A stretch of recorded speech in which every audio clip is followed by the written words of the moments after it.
Hello, and thanks for joining us again on NCI Live, the very first NCI Live of 2023. I'm David Groth, your host. I'm a technical solutions specialist here at Network Center. Today, we're going to be talking about remediating non-patch vulnerabilities. And we're talking with Jason Dahl, a senior security engineer here at Network Center. Welcome, Jason. How are you doing today? Good, David. How are you? I'm excellent. Thank you for asking. Thanks. Before we get started here, just a little housekeeping stuff. I want to remind everybody that's watching that we are live both on YouTube and LinkedIn. And being that it's live, you can go ahead and chat us your questions, and we'll do our best to answer them on the air. So please give us those questions. And also feel free to subscribe so that you're notified when we go live next time.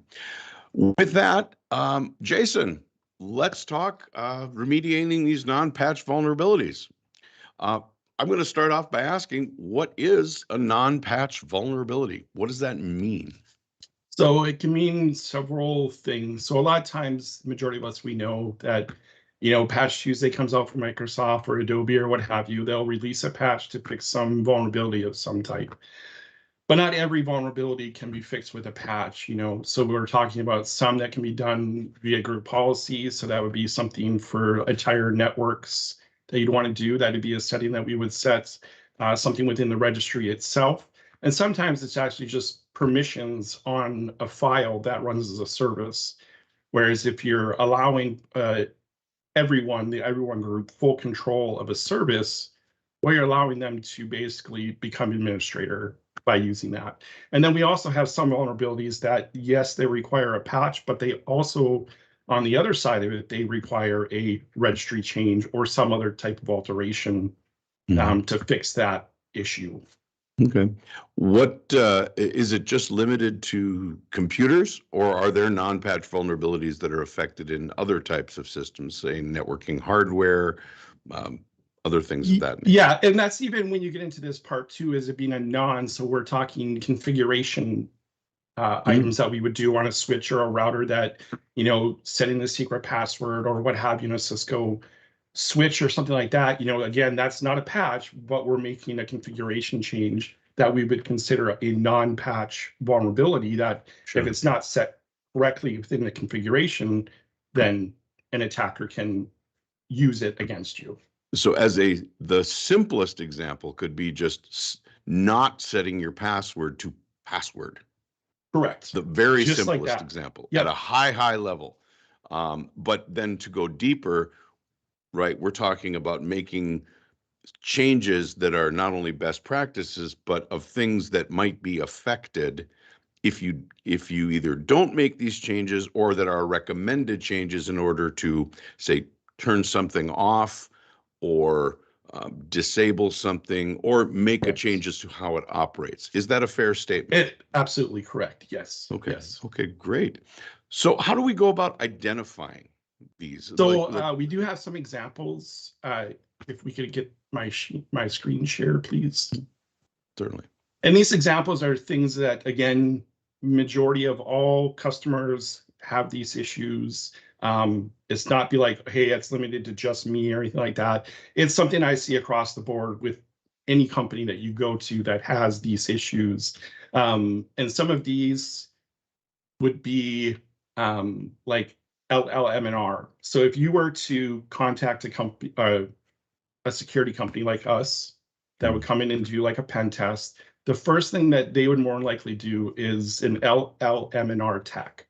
So it's a link local multicast name resolution. It's a lot to it, but what it is you can start this poisoning responder up, and what'll happen is, as it's communicating across the network, my computer will ask your computer, hey, I'm trying to get to this file share. How do I get there? Rather than asking your DNS. And then at that point, when my computer responds, it's going to give you my username, my password, and all these things. So we're able to basically take the hash. And then right there, we have the administrative password to your account, or we have your account password. Right. And it's just simply a group policy setting that you check, no, don't do this. Right. And that's just, the only way to get around it. So I'm gonna stop you here real quick, and I wanted to maybe clarify the question I'd asked you as to Okay. how do we identify them? So how do, Oh, like, sorry. in the Yep. wild, like how do we know that these vulnerabilities exist? A lot of these, unfortunately, can only be done normally through a vulnerability scanner of some type, or that you Okay, know what the setting is. So, for right. instance, we could go into a group policy and say, well, it should be XYZ, and it's not. So then at that point, we can go in and say, yes, we'll set it to this.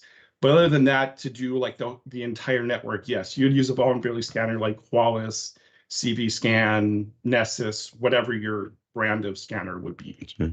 And it sounds to me from what I'm hearing that unfortunately somebody's going to have to get got in order to find out these vulnerabilities. Correct. And Yes. then it gets researched and found, and Correct. then the decision is made, patch, or you just do Don't this. patch. Correct. You Yes. Yep. remediate it. Very Correct. cool. Very cool. Okay, so please continue on. So you talked about the LLM&R, where they're basically shut. The unit is shouting, saying, and then come back with, "Who are you? What, give us your Yep. You can get some your." information on you, Yep. and then what that does is it hands over my password, and now the bad guy has my password. Gotcha. And this would be Common. a group policy setting or even a local security policy setting that you could just do individually on your computer if you're not on a domain or network of some type. Sure. Is this a common one that you run across? Very common. This will actually, any pen tester, this is literally one of their first attack vectors that they'll use is LLM&R Mm-hmm. because it is so easy to deploy, and it is, it always will bring you back something. But simply by just turning it off, you're already affecting them by taking that one step out of it. Yep. So low hanging fruit to just check the Exactly. box, Yep. turn It's it an off. easy one. It doesn't affect it. What it actually is if you don't have dedicated domain name service, so names that can find each other, this was brought in to help those types of customers out. But Gotcha. again, it's not needed. You can use regular DNS or just your local computer will handle it as well for you. So, Excellent. Excellent. Okay, great. Good to know. All right, yeah. let's talk about another one. What else have we got for us? Yes, we have UNC hardening access. So this would be a domain one. And what it is we're allowing that we only want two UNC paths to be used primarily for the domain controllers, and that be NetLogon and sysvol. And we require that you authenticate to both of those. So by doing the hardening of the path, we're only allowing computers that are on the domain to be able to authenticate to these two UNC paths, and Mm, no, anonymous user or everyone can do that type of stuff with those things. all right. And this would also be done, again, via group policy, because that's what it's affected by. Yeah. And so just for those of you that may not know, NetLogon and sysvol, those are extremely key for a Windows system to be. If you have access to that effectively, you could have access to all of the logon information, the Correct. core of how it operates. And if any of that gets corrupted, right, it can Yeah, blow everything it's up. over. Yeah, game over. Yeah. So, Another big one that we see is actually just permissions, incorrect permissions on services. So this is another very common one that I see all the time. It actually has to do with Logitech and a Bluetooth LBT service that it has. Well, what it actually is right here, we see that users is allowed full control or write permission to this executable file. mhm, So just me as a regular user, or even at sometimes, we have everyone that has that permission. Well, you can take over that EXC service and mhm, use it to exploit the system by elevating your permissions from a standard user to administrator. mhm, And by doing this, we change the permission so that user can only have read-only option to that service. They don't have write availability to it. mhm. And this one, again, we see all the time. This one, again, you can find on your own, but again, usually it's easier to have a vulnerability scanner of some type, letting you know what is set and what's not set. So they just made it easy by making it a administrative permissions. In Correct. reality, it should be just a lower level permission. Lower level permissions that, again, this would be another one that an attacker or penetration user would exploit quickly. Gotcha. And then we're going to get into some other ones here. And now we're getting into things that we would do via the registry. So these would be items that we can set group policy, but, you know, again, we would do these to the registry to set them. If I may interrupt, explain two concepts to the people who might not know them. So when you say group policy, you know, you're talking about you're basically, first of all, talking about fixing these things via a group policy. What do you mean by group policy? What does that entail? Policy, it is a set of policies and guidelines that we can set in one spot. So it's local, you know, it's a centralized administration policy that we would set. And what it does is it communicates with all the computers in the domain to update their policy to the settings that we are like, yes, we want this. Common ones that you would see in most companies would be, you know, why is my screensaver turning on every 15 minutes and then locking my screen? That's one of the more common ones, and that would be done via group policy. Gotcha. Okay. And then the second thing is, you know, you're about to lead into the talking about the registry. Can you give a little background on what the registry is, as far as it can? This is obviously, we're talking all in the Windows realm, because really the Windows realm is the most common that we're going to see in the IT world today, and what most people have for a desktop client when they're dealing with corporate IT.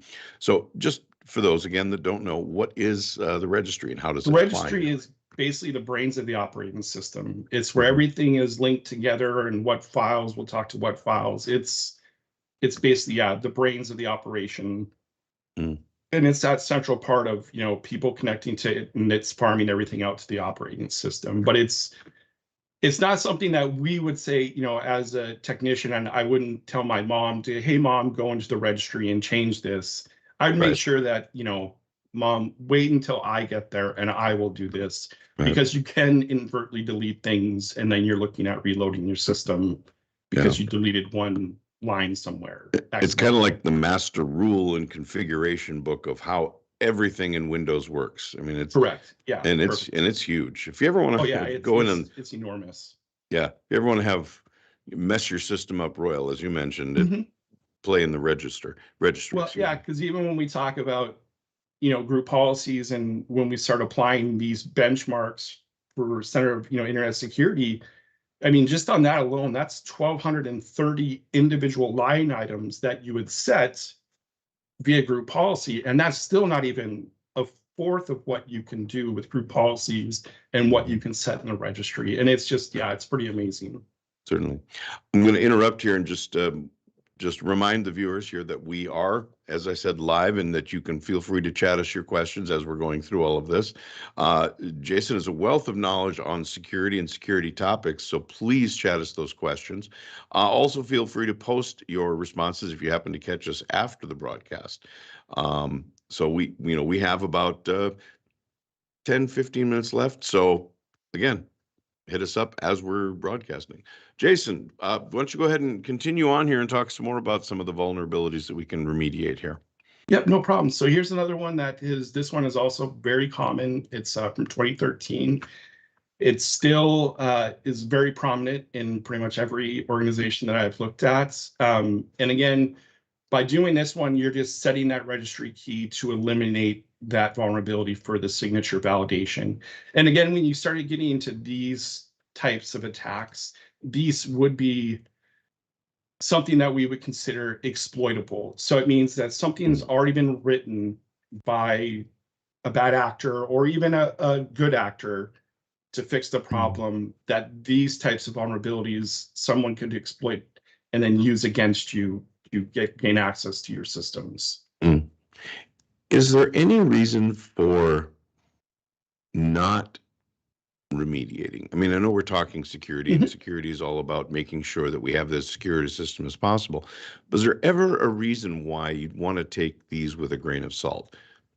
That's a perfect question, because it actually does come down to that as well. It comes down to the amount of risk that you can take. Right. Exposure. You know, I know in other organizations that I've worked in, there's also a setting that you can set to say, hey, I only want to use this encryption level. Well, a lot of the legacy software that we had, we weren't able to change it to that higher encryption level. So what happens is we have to keep it on that. So we have to accept the risk That makes that total sense. we just honestly can't fix this issue because, and that's with all of these, you have to look at the business as a whole saying, okay, if I do alter this, is this going to affect the work that the individuals are doing? And a lot of times it comes down to, okay, are we just going to accept this risk? I would say yes. If you feel that you have other things, mitigating circumstances that you put into place that will still protect you, then you're good, even if you don't have this set exactly the way the book is telling to you. Because again, not all programs we know are written the same, and not all of them work together very well. So that's a fantastic question. Absolutely. I did notice one that's kind of got my eye here, and that's this Windows Speculative Execution Configuration Check, but it has a note that says CVE 2018-3639. We'll explain what that is and why so that this applies. CVE right here is one that came out requiring a memory management leak. And I'm not getting it in the really technical weeds of this one, but what it is, it's just something that the US government and basically all manufacturers use these CVE scores or these CVE numbers to identify what is this doing. So it helps people like myself and researchers go in and say, okay, the CVE is to fix this vulnerability. And, how am I going, because again, we see there's 3 different settings that we can set just for this individual vulnerability alone. But again, we have to know more about the system. But the CVE is what we would read into more. So I'd go online, I would type the CVE number in, and then that would give me the information to break down, okay, how out of the 3 options that I have, which option is the best for our environment? Sure. And that's one of the biggest things. The CVEs kind of just give you more of a geek side of it that I want to read into and know what's actually going on. Absolutely. Now, I see those references a lot when we have security bulletins, other things that are out there. So noting that in what I'm seeing here, that I see that there's actually a CVE notice in here was of particular interest to me. Yep. And a lot of these, we probably could break into a CVE, like this one right here. I know this is a CVE as well for SSL, 3.0. But yeah, a lot of these do actually also pertain to a CVE as well. Excellent. That was a good pickup. Excellent. Well, let's continue on. I see the old favorite, internet browser settings. Yeah, this is one too. Yeah, it's big. It's big, and it just it'll never go away, it seems like. But TLS, as a lot of people know from 1.0 and 1.1, they've all been phased out and removed. But the problem is you still have to kind of keep them around because not everybody has made the transition. And the frustrating part. A good example, I have to jump in here and say a good example. SonicWall Firewall Administration Interface still uses, I believe it's TLS 1.1. Yeah. And no matter what, you can't get into the web admin interface if you don't have this enabled. And it was frustrating to administrate when you had to go in and I got to use Internet Explorer because Chrome has upgraded to the newest TLS.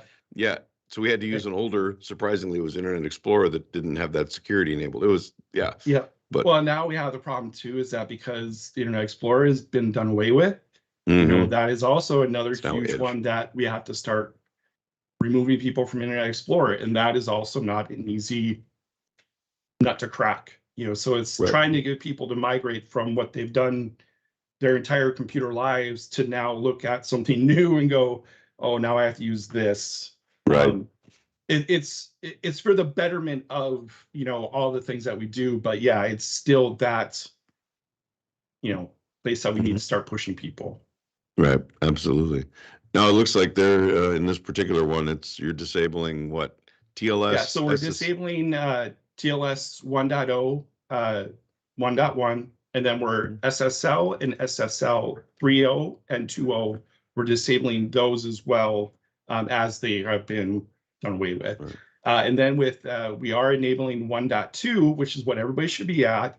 And then we do make a line in there for 1.3 because it eventually will be coming out as the next iteration. So if you're going to be making these changes, make them now, and it'll help you in the long run.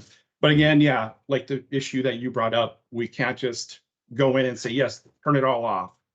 Yeah. Because we still have things that we have to administer and websites and stuff like that to go through.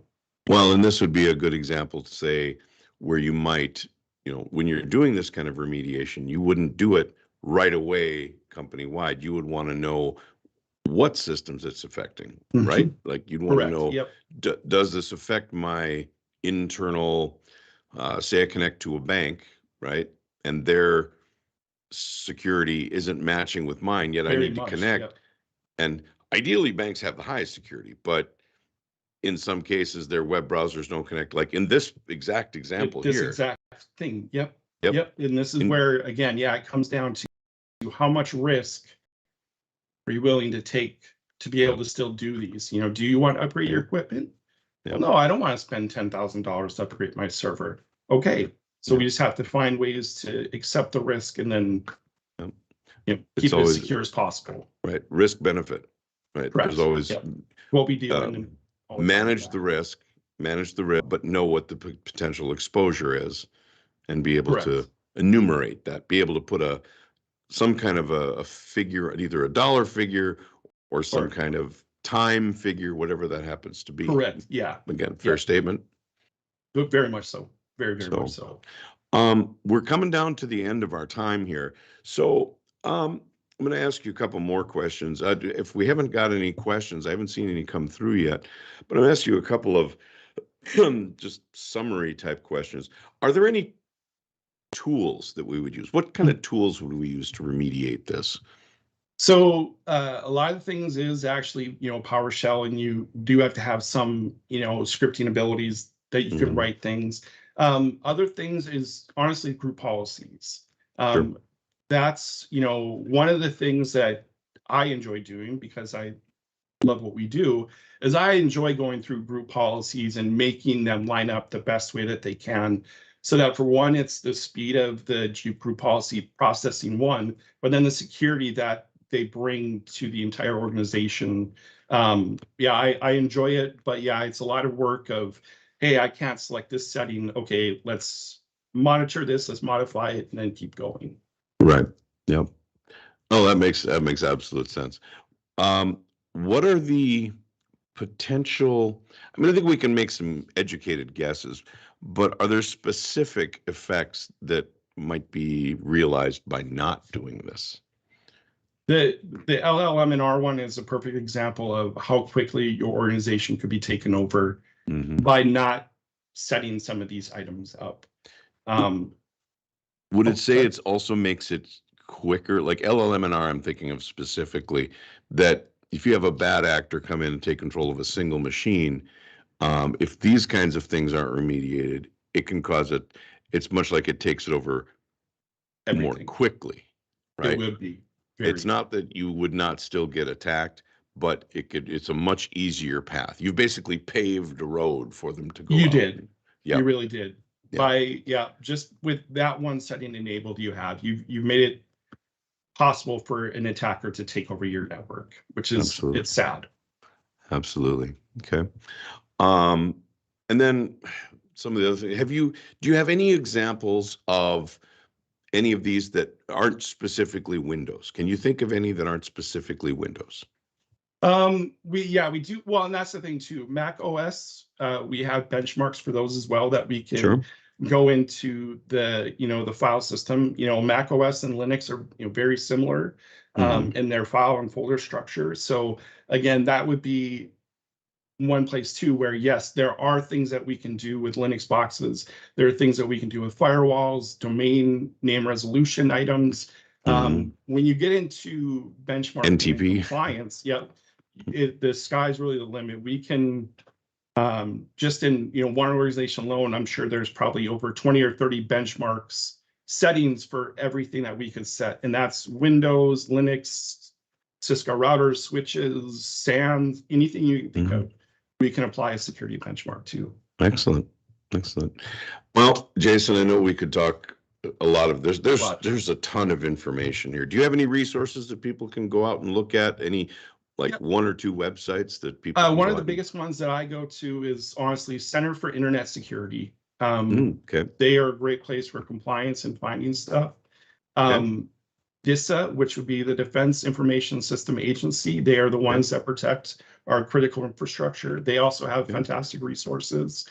And then just other, security forums that I read as well, blackhat.com, that conference as well. They have fantastic things that I enjoy researching.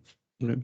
Excellent. Well, thank you very much. Thank you. We've reached the end of our time together, and it's been very fun. I really appreciate you coming on here, Jason. Again, you've been on with us before, and we hope that you'll come back and visit us again and educate us a little more on some security topics. For those of you out there joining us, if you have questions after this broadcast, please feel free to visit our website, www.netcenter.net.